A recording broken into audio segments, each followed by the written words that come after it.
श्रोतेहो, आता आपण ऐकणार आहोत सोलापूर जिल्ह्याचं वार्तापत्र.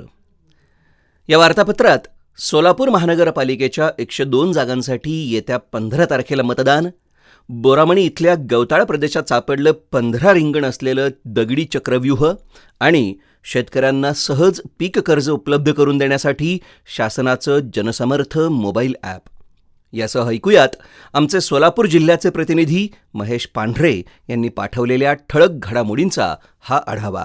सोलापूर महानगरपालिकेच्या 102 जागांसाठी येत्या 15 तारखेला मतदान होणार आहे.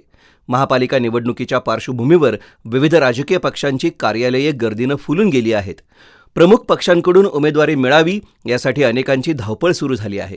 पक्षाने उमेदवारी ऐनवेळी नाकारल्यास पुढे काय याचाही विचार करून अनेक इच्छुक उमेदवार विविध राजकीय पक्षांच्या संपर्कात आहेत. तर दुसरीकडे निवडणुका शांततेत पार पाडण्यासाठी प्रशासकीय यंत्रणा सज्ज झाल्या आहेत.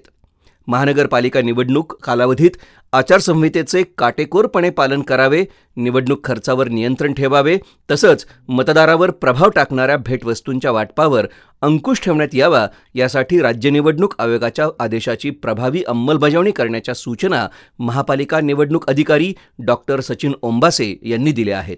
शहरातील सर्व बँकांनी मोठ्या रोख व्यवहारावर लक्ष ठेवावे, यंत्रणेशी समन्वय साधून अहवाल सादर करावा, तसेच प्राप्तिकर विभागानं मोठ्या आर्थिक व्यवहारांवर लक्ष ठेवून कार्यवाही करावी अशा सूचना त्यांनी दिल्या आहेत. यंदा जिल्ह्यात झालेल्या अतिवृष्टी आणि महापुरामुळे शेतकरी अडचणीत आला असला तरी या शेतकऱ्यांनी अद्यापही धीर सोडलेला नाही. सोलापूर जिल्ह्यातून डाळिंब निर्यातीसाठी 9,474 शेतकऱ्यांनी नोंदणी केली आहे.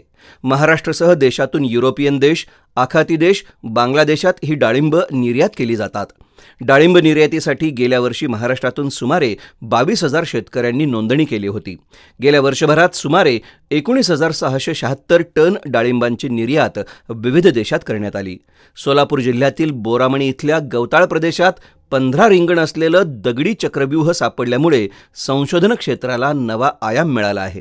हे रिंगण चक्रव्यूह भारतातील सर्वात मोठं चक्रव्यूह असल्याचं तज्ज्ञांचं म्हणणं आहे. बोरामणी गवताळ प्रदेशात सफारी अभयारण्यात लांडग्यांचं निरीक्षण करताना नेचर कन्झर्वेशन सर्कलच्या सदस्यांना हे वर्तुळाकार चक्रव्यूह दिसलं. संस्थेचे अध्यक्ष भरत छेडा यांनी ही माहिती इतिहास अभ्यासक नितीन अणवेकर यांना कळवली आहे. त्यानंतर त्यांनी पुण्याच्या डेक्कन कॉलेजमधील कातळ शिल्पाचे गाढे अभ्यासक सचिन पाटील यांना पुढील संशोधनासाठी निमंत्रित केलं आहे. सोलापूर जिल्ह्यातील शेतकऱ्यांना पीक कर्जासाठी आता बँकेत फेऱ्या मारण्याची गरज राहिली नाही. पात्र शेतकऱ्यांना सुलभ आणि सहज पीक कर्ज मिळावं यासाठी शासनाच्या वतीने जनसमर्थ हे मोबाईल ॲप आणि पोर्टल विकसित करण्यात आलं आहे. यावर सोलापूर जिल्ह्यातील शेतकऱ्यांची नोंदणी केली जाणार आहे. यावर नोंदणी असलेल्या शेतकऱ्यांची ऑनलाईन यादी विविध बँकांना दिली जाणार आहे. त्यानंतर बँकेकडून पात्र शेतकऱ्यांना सुलभ पद्धतीने पीक कर्ज उपलब्ध करून दिलं जाईल. जनसमर्थ ॲपवर नोंदणी करताना शेतकऱ्यांनी फार्मर आयडी अर्थात शेतकरी ओळखपत्र काढणे आवश्यक आहे. तसेच आधार, मोबाईल नंबर बँकेशी संलग्न असणे अपेक्षित आहे. यासाठी जिल्हा प्रशासनाच्या वतीने सोलापूर जिल्ह्यातील विविध गावात विशेष शिबिर आयोजित करून शेतकऱ्यांची नोंदणी करण्यात येणार असल्याची माहिती जिल्हाधिकारी कुमार आशीर्वाद यांनी दिली आहे. सोलापूर शहरातील 7 पोलीस ठाण्यांतर्गत 1 जानेवारी ते 30 नोव्हेंबर 2025 या कालावधीत विविध पोलीस ठाण्यात जवळपास 1,388 महिलांनी कौटुंबिक छळावरून पोलिसात तक्रारी दाखल केल्या होत्या. त्यापैकी 637 जणींना पोलिसांनी विविध सामाजिक संस्थांच्या माध्यमातून तसंच कायदेतज्ञांच्या माध्यमातून समुपदेशन करून त्यांचा मोडणारा संसार पुन्हा उभा केला आहे.